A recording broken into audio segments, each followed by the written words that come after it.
I'm shuffling.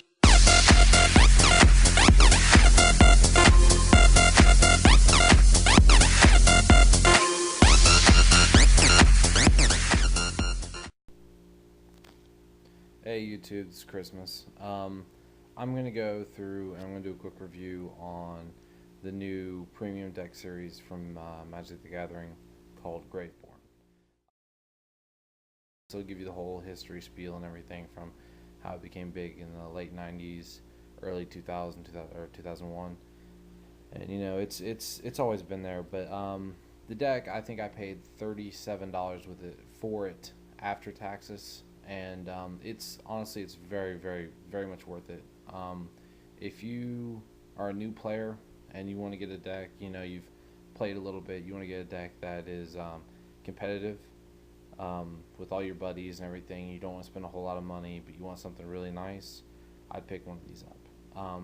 You know, if you've been playing for a while and you just want to play with some of the old cards you used to play with, you know, but in a new foil version, I definitely go for this. I'm gonna break down the deck pretty much Barney style.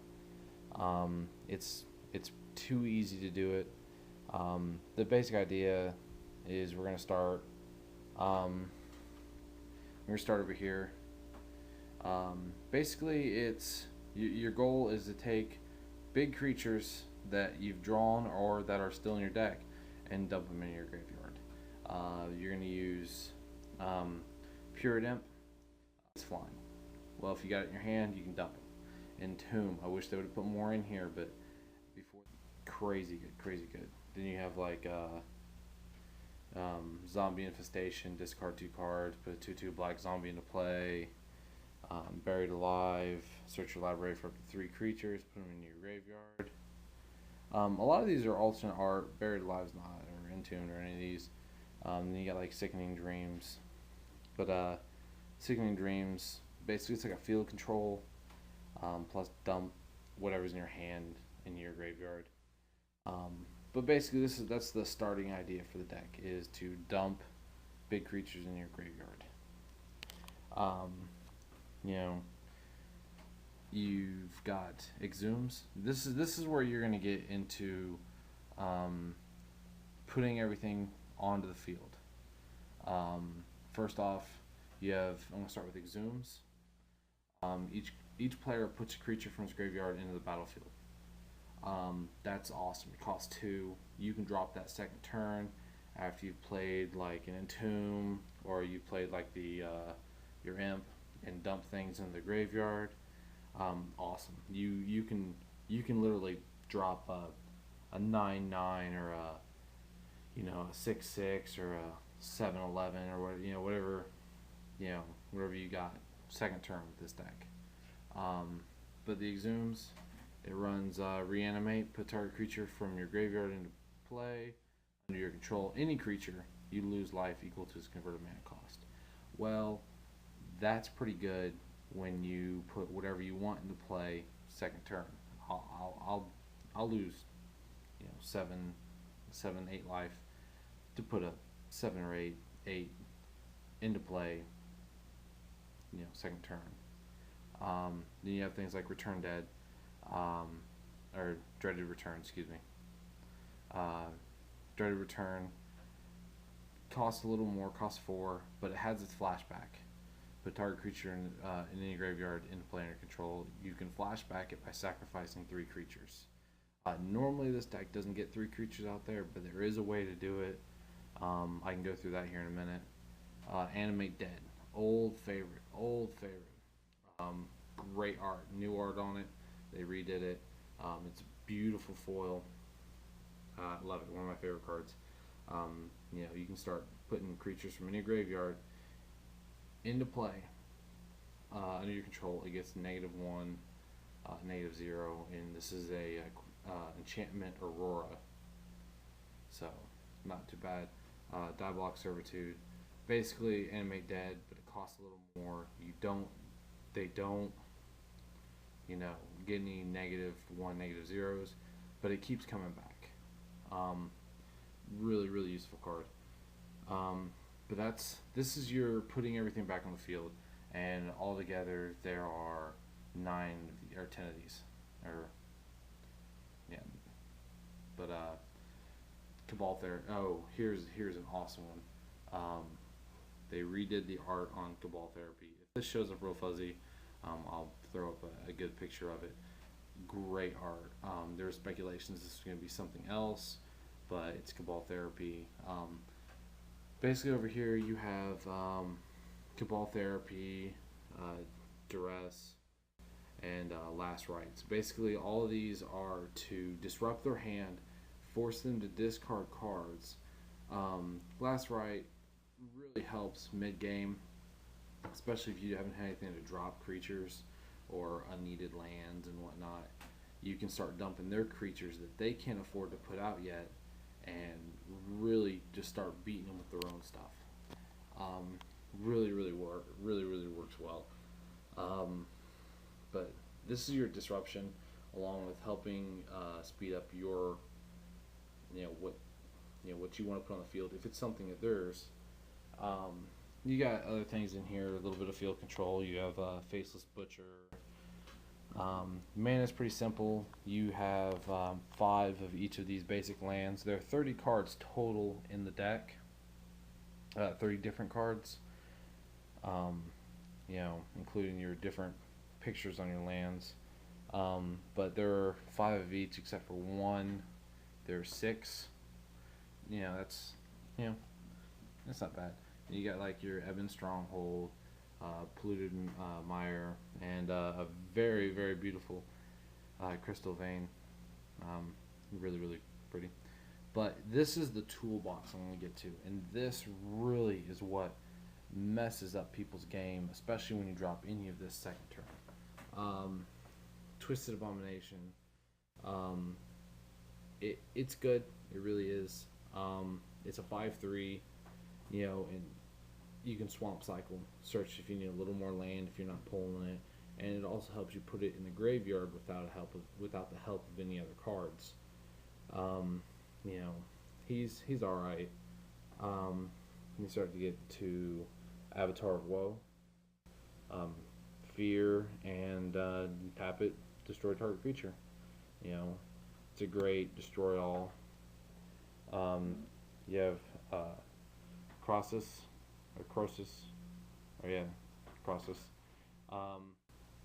Really good card if you're trying to thin out their hand or dump their creatures, which gives you something else to bring back later on. I was playtesting with this deck, and I almost got beat by a mill deck that was running Mind Shriekers, and he kept blocking for me. I kept bringing it back every turn, and a Mind Shrieker kept swinging for like 9 and 13 because he kept putting my creatures on top of my deck out of my graveyard, and this guy saved me. Just a little story I wanted to tell. Blazing, this guy right here, he incredible. Flying, and creatures can't attack you. Dump him in the graveyard with Entomb or Buried Alive, and bring him back later when you need him. And he's awesome. He kicks butt. You have Sphinx of the Steel Wind. He's awesome. You can't ask for more of a 6/6. He has flying, first strike, vigilance, lifelink, protection from red and from green. So he's protected from burn, and he's protected from the big green beatdown cards. The only thing I really worry about playing around with this deck, just for fun, is a lot of people are running poison decks, and for the most part they're green. I can use him to block all those little poison guys. Inkwell Leviathan, great card, it really is. Island Walk, Trample, Shroud. He's a 7/11. He holds his own, and he runs over everything. Yet again, second, third turn, you start putting these on the field and swinging with them. There's not a whole lot they can do. Verdant Force. Yeah, he's really mean. If you want to get a lot of 1/1s on the field, when he starts putting out his little 1/1 green tokens, during each upkeep, first off, he's a 7/7, so he beats people's faces pretty much on the norm.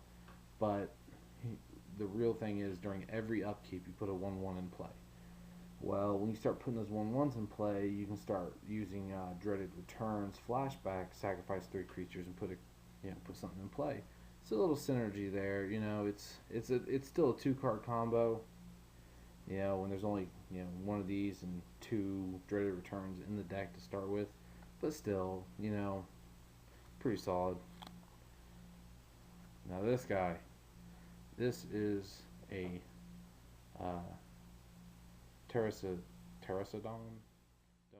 Don't butcher me for butchering his name, but he's a 9/9 that when he comes into play, destroy 3 non-creature permanents, and each permanent put into graveyard this way, its controller puts a 3/3 elephant token into play, or into the battlefield. So you can bring him into play, sack your lands out, or sack whatever junk you have in play,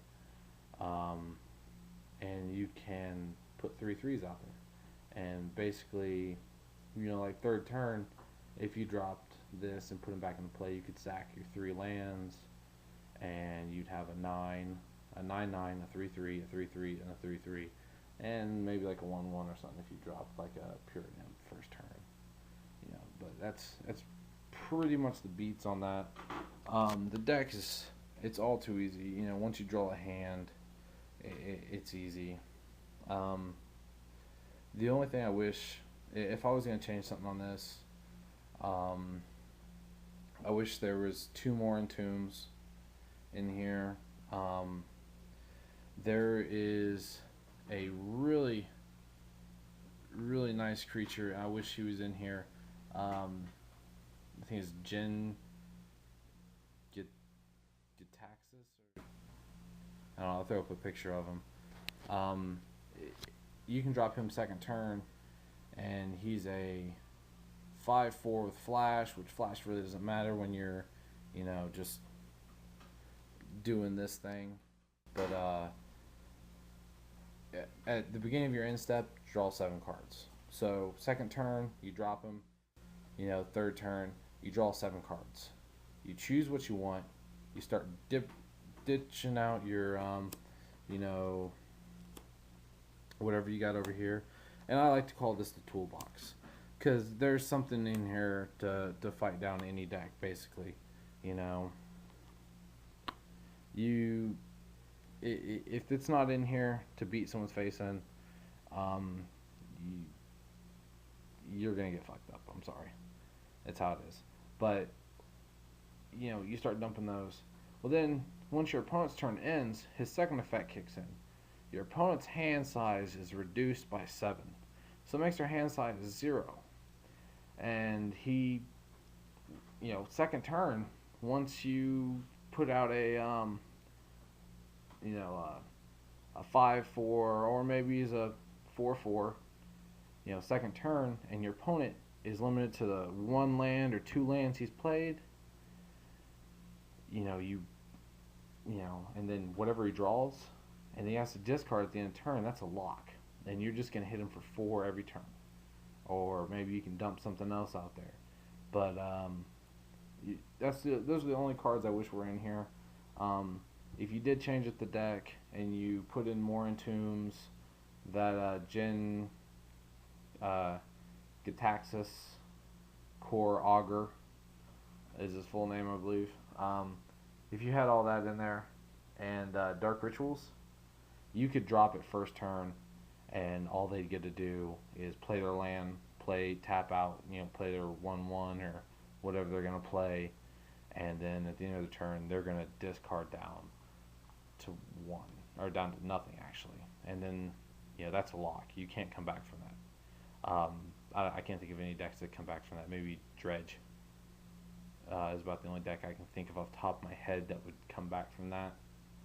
But it's not tournament worthy if you're trying to play something huge. This is a legacy deck. For those of you who played a while back and you're trying to get back into it, legacy is 1.5, what we used to call type 1.5. So, you know, really good deck. Fun deck.